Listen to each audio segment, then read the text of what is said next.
अब देखते हैं आइडल टाइम। आइडल टाइम मतलब खाली पीली समय जो यूटिलाइज नहीं हुआ है, जिसमें कुछ प्रोडक्टिव काम नहीं हुआ है, उसे हम बोलते हैं आइडल टाइम। उसे हम कहते हैं idle time. The time during which no production is carried out because the worker remains idle but are paid. ठीक है, ऐसा टाइम जिसमें हमारा कुछ प्रोडक्शन नहीं हुआ। क्यों नहीं हुआ? क्योंकि जो वर्कर था वो आइडल था। आइडल था मतलब खाली था। आइडल था मतलब लिख लेंगे यहाँ पे, आइडल मतलब खाली था। ठीक है, लेकिन फिर भी हमने उसे सैलरी दी। ऐसा भी होता है क्या सर? अगर एम्प्लॉय काम नहीं कर रहा है, खाली बैठा है, तो भी हम उसे सैलरी देते हैं क्या? यस, हम उसे सैलरी देते हैं। ऐसा कब होता है? इन अदर वर्ड्स ये हम देखेंगे अभी। In other words it is the difference between the time paid and the time booked. Idle time can be normal or abnormal. The time for which employees are paid includes holidays, paid leaves, allowable rest और of time. देखो generally कैसा होता है कि morning 10 AM को employee factory में आता है। अब फैक्ट्री गेट से फैक्ट्री बिल्डिंग तक जाने के लिए उसे 5 मिनट्स लग जाते हैं। फैक्ट्री बिल्डिंग्स में जाके वो चेंज करता है, 5 मिनट्स और लग जाते हैं। बाद में मशीनरी वगैरह सेटअप करता है, 15 मिनट्स और लग जाते हैं। और फिर बाद में प्रोडक्शन पे स्टार्ट करता है। तो देखो प्रोडक्शन तक पहुंचने के लिए उसे 20 to 30 मिनट्स तो उसने यहीं वेस्ट कर दिए। ये 20-30 मिनट्स में कुछ आउटपुट मिला क्या? हमें नहीं मिला। तो ये क्या था? ये क्या हुआ? आइडल टाइम हुआ। लेकिन इस टाइम का हम सैलरी पे कर रहे हैं क्या? यस, हम पे कर रहे हैं।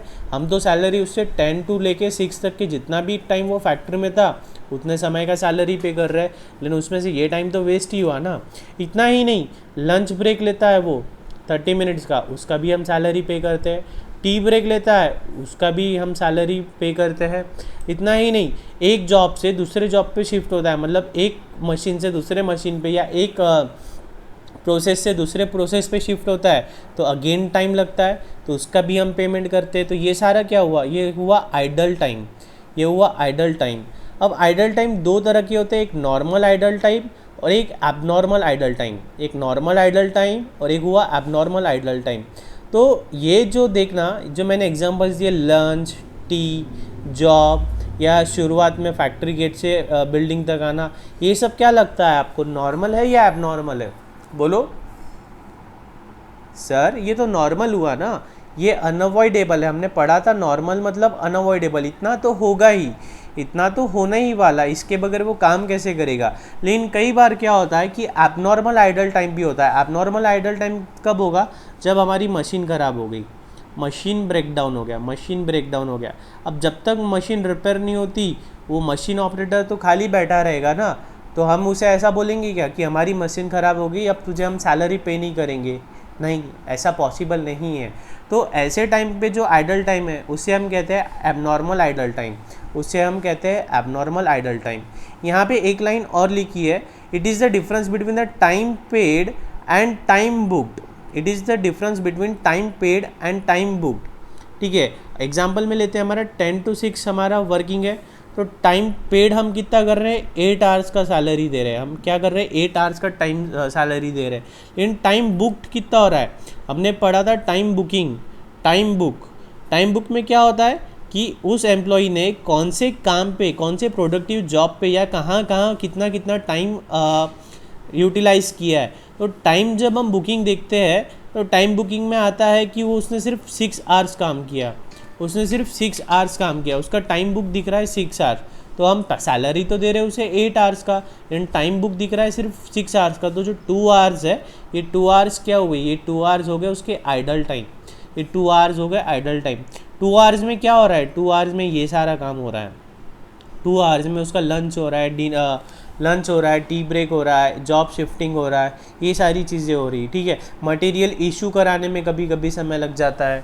तो ये सारी चीज़ें कहाँ हो रही है? इस आइडल टाइम में हो रही है। ओके तो आइडल टाइम का एक फॉर्मूला क्या है?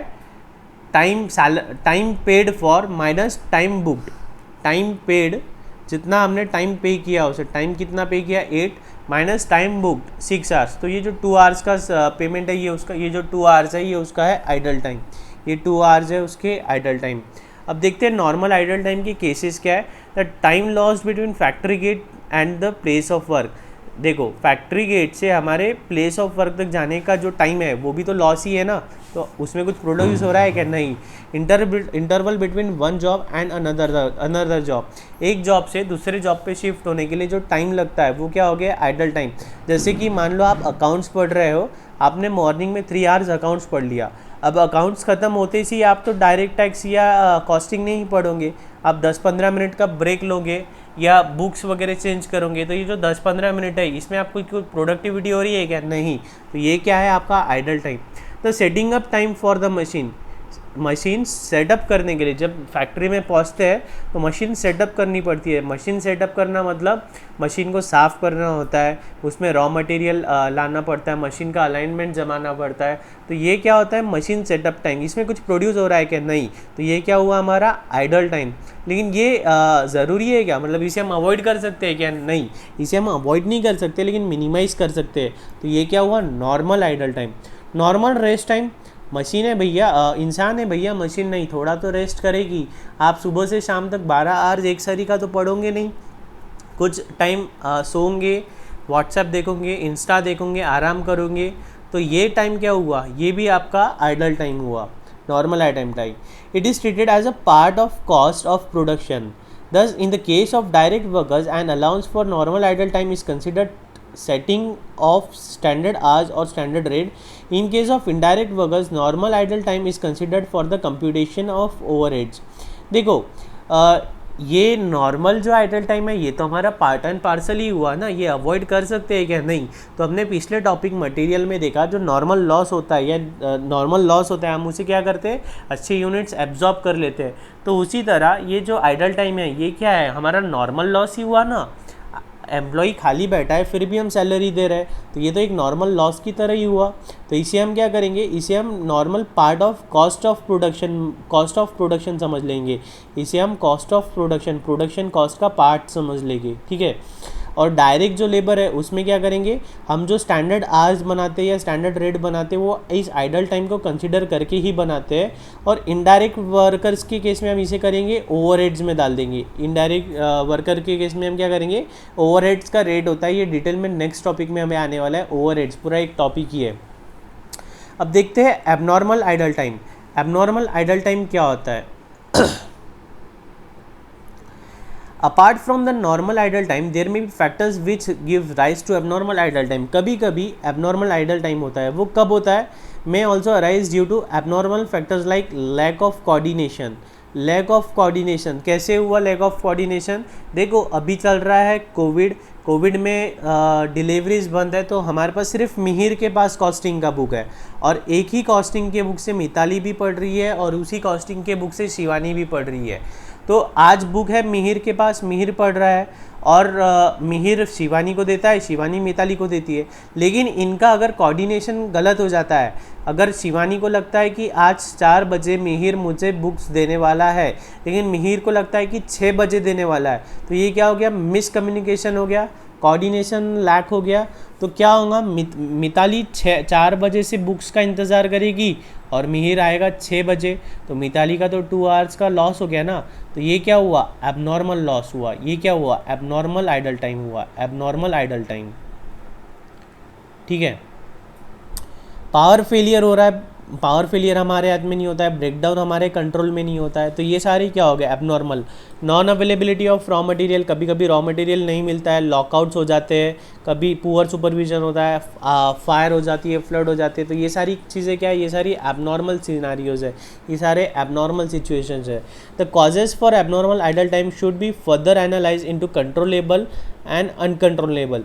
ये जो हमने देखा इन कॉजेज़ को हम फर्दर एनालाइज करेंगे कंट्रोलेबल और अनकंट्रोलेबल में। कंट्रोलेबल मतलब ऐसे आइडल टाइम हो सकते हैं जिन्हें हम कंट्रोल कर सकते हैं फ्यूचर में, और अनकंट्रोलेबल मतलब जो हमारे हाथ में ही नहीं है, जैसे कि रॉ मटेरियल का नॉन अवेलेबिलिटी। ये आपको क्या लगता है, कंट्रोलेबल है या अनकंट्रोलेबल है? Non availability of raw material controllable है या अनकंट्रोलेबल है? क्या लगता है आपको? यस, ये कंट्रोलेबल है। कैसे कंट्रोलेबल है? हमने रौनक सर आपने प्रीवियस टॉपिक में मटेरियल में हमें सिखाया था कि हम इन्वेंट्री लेवल्स मेंटेन करेंगे, हम proper inventory stock levels maintain करेंगे, तो उससे क्या होगा? हमारा स्टॉक कभी ख़त्म नहीं होगा। तो ये रॉ मटेरियल का स्टॉक आउट क्या है, कंट्रोलेबल हुआ। लेकिन फ्लड कंट्रोलेबल लगता है क्या आपको? फ्लड या फायर कंट्रोलेबल लगती है क्या? नहीं, फ्लड क्या है, अनकंट्रोलेबल है। तो ऐसा आइडल टाइम, ऐसा एबनॉर्मल टाइम जिसे हम कंट्रोल कर सकते हैं उसे हम बोलेंगे कंट्रोलेबल, और जो हमारे हाथ में नहीं है, आग पानी धूल मिट्टी, उसे हम कहेंगे अनकंट्रोलेबल, उसे हम कहेंगे uncontrollable. Abnormal time cost is not included as a part of production cost and it is shown as separate item in the costing profit and loss account। देखो प्रीवियस टॉपिक में भी हमने क्या किया था, जो एबनॉर्मल लॉस हो रहा था उसे क्या किया था, कॉस्टिंग प्रॉफिट एंड लॉस में डेबिट किया था। तो सेम प्रोसीजर, सेम मेथड हम यहाँ भी फॉलो करेंगे।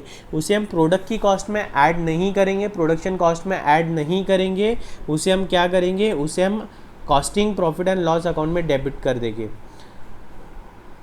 Further categorized into controllable and uncontrollable. For each category, the breakup of cost due to various factors should be separately shown. This would help the management in fixing the responsibility for controlling idle time। देखो जो idle time controllable है उस पर management क्या करेगा, उसे control करने की कोशिश करेगा, कोई टूल्स डेवलप करेगा, कोई मैकेनिज्म डेवलप करेगा। तो ये सब कब पॉसिबल होगा, जब उसे पता होगा कि हमारा एबनॉर्मल टाइम कहाँ कहाँ हुआ है, एबनॉर्मल लॉस कहाँ कहाँ हुआ है ना। तो ये हमें कैसे पता चलेगा, हम प्रॉपर बाइफर्केशन देंगे तभी पता चलेगा ना, जब हम बताएंगे कि कि इस मंथ में हमने 1 lakh rupees abnormal idle time पे किया है। लेकिन 1 लाख रुपीज़ कहाँ हुआ, वो फ्लड की वजह से हुआ या रॉ मटेरियल की वजह से हुआ। 30,000 रॉ मटेरियल की वजह से हुआ। तो ये 30,000 क्या है, हमारा कंट्रोलेबल है। जब मैनेजमेंट को ये डेटा पता चलेगा तभी तो वो कोई मैकेनिज़्म डेवलप करेगा ना, तभी तो कोई मैकेनिज़्म आएगा कंट्रोल करने का। Management should aim at eliminating controllable idle time and on a long-term basis reducing even the normal idle time. This would require a detailed analysis of the causes leading to such idle time. Long term में हमें क्या करना है, idle time वो normal हो या abnormal हो, हमें दोनों ही तरह के आइडल टाइम्स को मिनिमाइज़ करना है, कम से कम करना है। क्योंकि आइडल टाइम कम हुआ, इसकी का मतलब क्या हुआ, आइडल टाइम अगर कम हो रहा है इसी का मतलब क्या हो रहा है, हमारी सैलरी कम पे हो रही है। सैलरी कम पे हो रही है मतलब कॉस्ट कम हो रही है, कॉस्ट कम हो रहा है मतलब हमारा प्रॉफिट बढ़ रहा है। यही तो हमारा ऑब्जेक्टिव है, प्रॉफिट बढ़ाना मतलब कॉस्ट कम करना। तो लॉन्ग टर्म में हमारा ऑब्जेक्टिव क्या है, आइडल टाइम को कम करना है, आइडल टाइम को कम करना है। अब इलस्ट्रेशन 1 देखते हैं। X an employee of ABC company gets the following emoluments and benefits. Basic pay है 10,000 पर मंथ, डियरनेस अलाउंस होता है 2,000 पर मंथ, बोनस है उसे 20% of salary and dearness allowance, other allowances है 2,500 per month. Employees contribution to PF आ रहा है 10% of salary and DA। X works for 2,400 hours per annum, out of which 400 hours are non-productive and treated as normal idle time. You are required to compute effective hourly cost. हमें उसका effective cost निकालना है। क्या निकालना है, effective cost. तो हम क्या करेंगे, एक स्टेटमेंट बना लेंगे, स्टेटमेंट शोइंग कैलकुलेशन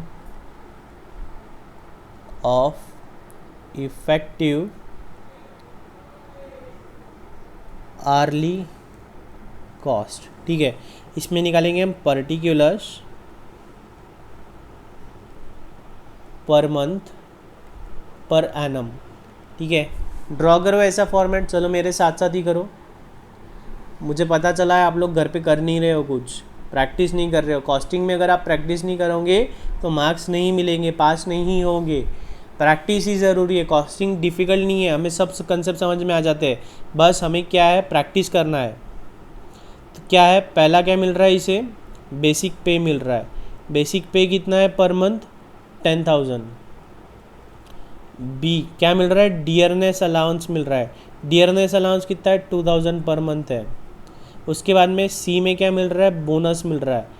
बोनस कितना है, 20% of salary and dearness allowance. तो हम क्या करेंगे यहीं पे हम पहले इन दोनों का टोटल ले लेंगे, कितना आ रहा है, 12,000। अब सी क्या आ रहा है, बोनस कितना आएगा, 20% ऑफ 12,000, 20% ऑफ 12,000 कितना होता है वो 2400, कितना आ रहा है 2400। अदर अलाउंसेस कितना दिया है 2500, अदर अलाउंसेस कितना दिया है 2500 डी, अदर अलाउंसेस कितना है 2500। उसके बाद क्या दिया है हमें, employers contribution to PF, employers contribution, किसका कंट्रीब्यूशन बोला है, एम्प्लॉयर्स, ठीक है, एम्प्लॉयर्स का बोला है इसलिए हम ऐड कर रहे हैं, कितना है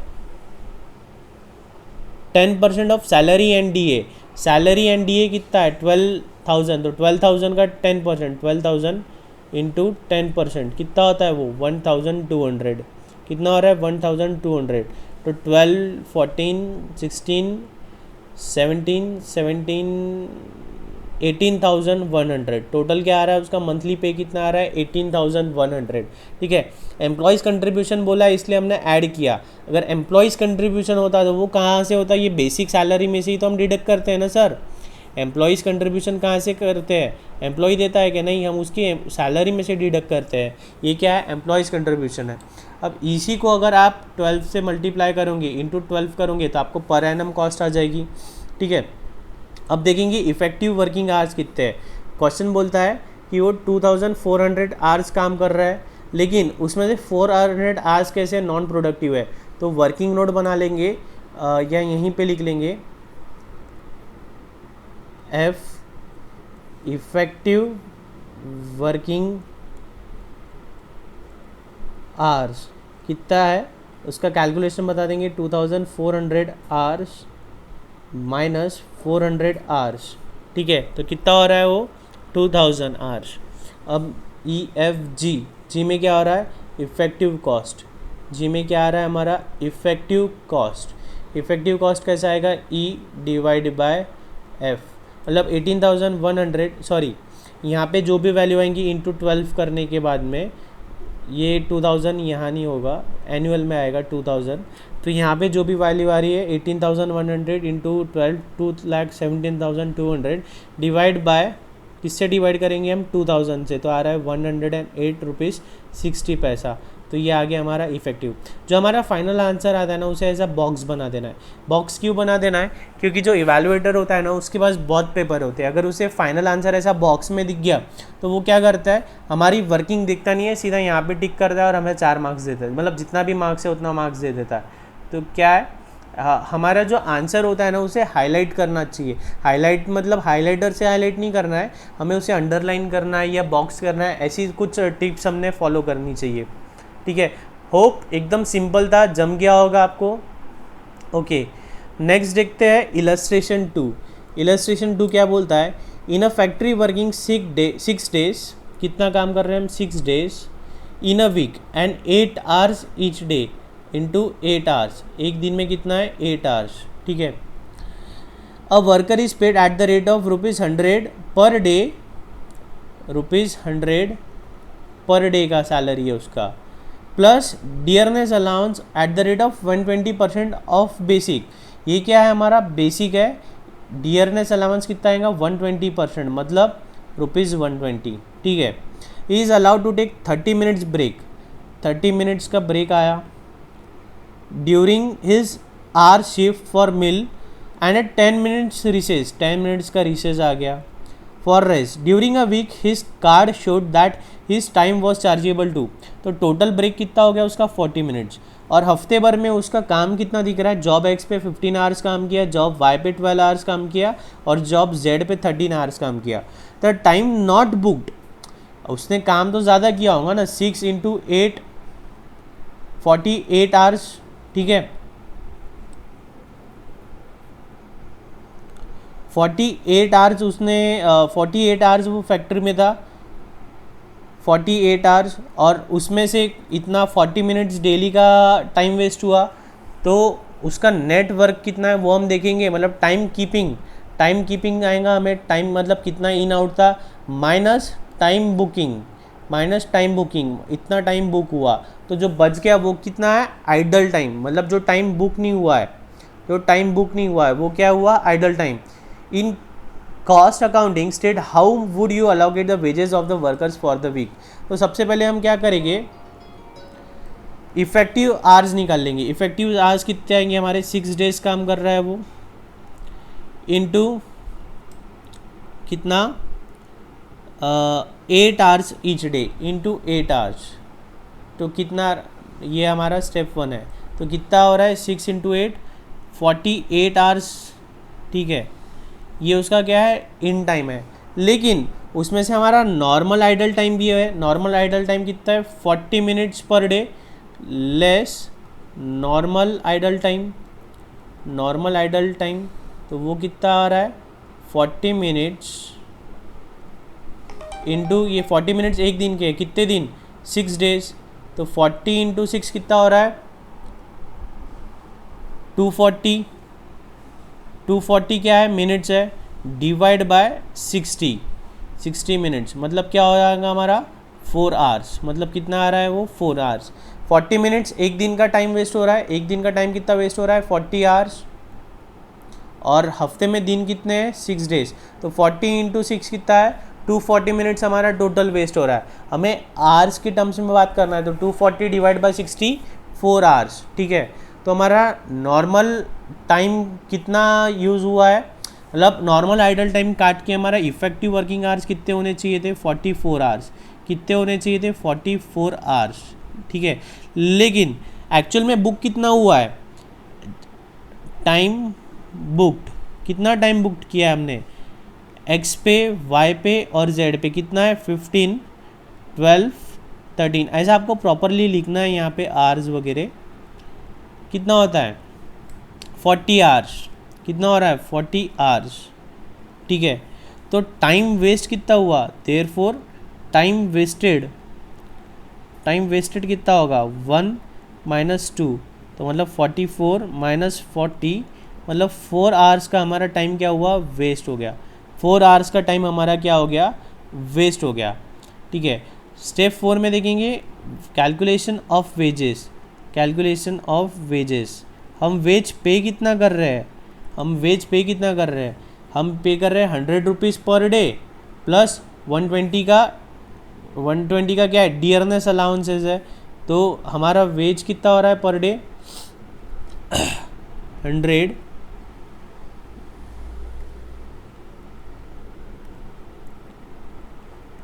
बेसिक कॉलम बनाना है, 100 बी डियरनेस अलाउंस 120% ऑफ ए, मतलब 120।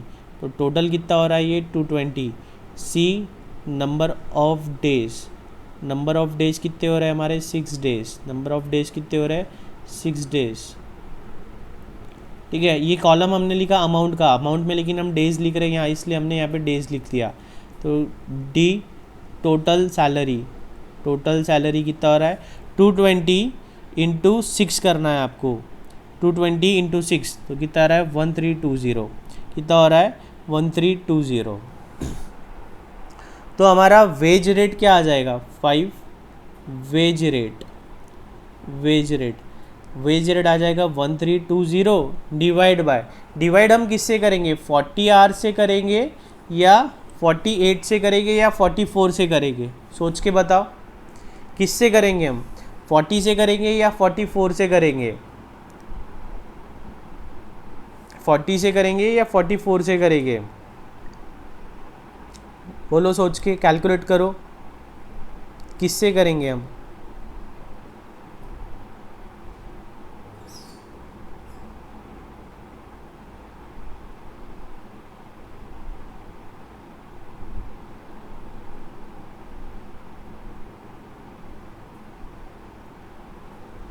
फोर्टी से करना है या 44 से करना है हमें, सर 40 तो क्या हुआ, 40 तो टाइम बुक्ड है, लेकिन एक्चुअल में काम कितना किया है उन्होंने, एक्चुअल में आया कितना है, नॉर्मल आइडल टाइम को काट पुट के इफेक्टिव आवर्स कितने होने थे, 44 होने थे। सैलरी तो हम पे करेंगे 48 का, लेकिन 48 में से 4 क्या है, नॉर्मल आइडल टाइम है, 4 आवर्स क्या है, नॉर्मल आइडल टाइम। हम यहाँ क्या निकाल रहे हैं, इफेक्टिव वेज रेट कितना आना चाहिए था, तो हम उसे डिवाइड करेंगे 44 से, तो हमारा आ रहा है 30 पर आवर। कितना आ रहा है, 30 पर आवर। अब क्वेश्चन क्या है हमारा, अलोकेट करना है वेजेस ऑफ वर्कर के। तो वेजेस कैसे, अच्छा देखो हमने यहाँ 48 से डिवाइड क्यों नहीं किया, 48 से डिवाइड क्यों नहीं किया, क्योंकि ये जो 4 आवर्स है ना सर, ये क्या है, नॉर्मल आइडल टाइम है, नॉर्मल वेस्टेज है। नॉर्मल वेस्टेज हम क्या करते हैं, अच्छे यूनिट्स एब्जॉर्व कर रहे थे मटेरियल कॉस्टिंग में, तो ये जो 4 आवर्स का सैलरी है ये हम क्या करेंगे, प्रोडक्शन कॉस्ट में ही लेना है। तो 4 आवर्स को हमने कम ही कर दिया ना, ये 4 आवर्स का जो वेजेस है ये 44 आवर्स में हम एब्जॉर्ब कर ले रहे हैं, इसलिए हमने 44 से डिवाइड किया। तो अब क्या करेंगे, टाइम अलोकेशन।